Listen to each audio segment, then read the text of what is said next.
B சின்னப்பானு அந்த காலத்தில் ஒரு நடிகை, அவர் தான் சூப்பர் ஸ்டார் அந்த காலத்தில். அவரும் பாவதரும் தான். பாவதர், ஆமா, கரெக்ட். இந்த வீட்டுக்கு பி சின்னப்பாவுடைய பேரன் வந்தார். ஓ, அதுக்குத்தான் நான் சொல்கிறேன், இவ்வளவு சொன்னது காரணம். அப்படிங்களா?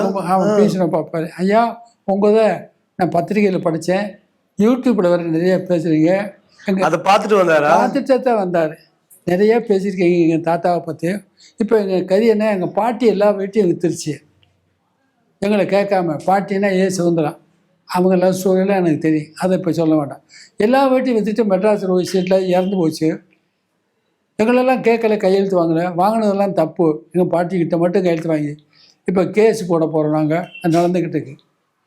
அப்புறம் ஒரு சின்ன ஹெல்ப் ஏதாவது பண்ணணுமே. இப்போ என் மனைவி தாயோடு நாங்கள் மெட்ராஸில் தான் குடியிருக்கோம். கொஞ்சம் சிரமமான சூழ்நிலை இருக்குது ஃபைனான்சியலாக. அப்போ நான் மனதுக்குள்ளே நினச்சேன், ரஜினிகிட்ட இதை சொன்னோம்னா அவர் பி சின்னப்பா படத்தை பார்த்தாரோ பார்க்கலையோ, அன்னைக்கு சூப்பர் ஸ்டார் அவர் சூப்பர் ஸ்டார்னு தெரிஞ்சுக்கணும்னா மக்கள் வந்து ஆரியமாலா உத்தம உத்தன் ரெண்டையும் பார்த்தாலே அட்டை இப்படி கூட ஒரு நடிகனா, இதெல்லாம் தவறாமல் பார்ப்பாங்க. எம்ஜிஆரும் சிவாஜி அவர் படம்னா தவற மாட்டாங்க. ரியல் ஃபைட்டு, ரியல் சாங் பாடுவார், பிரமாதமாக இருக்கும். குறுகிய வயசுலேயே இறந்துட்டார். அப்படி இவர் சொல்கிறார், ரஜினி பார்த்தாரோ பார்க்கலையோ அவர் படத்தெல்லாம், இவங்களுக்காக சுபாஷ் பண்ணுவோமே தம்பி, நான் ரஜினிகிட்ட சொல்லி பார்க்குறேன்னு கொடுத்துட்டாருங்க 2 லட்சம்னு. இதுக்காகத்தான் இவ்வளோ தூரம் மூச்சை பிடிச்சிக்கிட்டு பேசினது. யாருக்கும் தெரியுமா?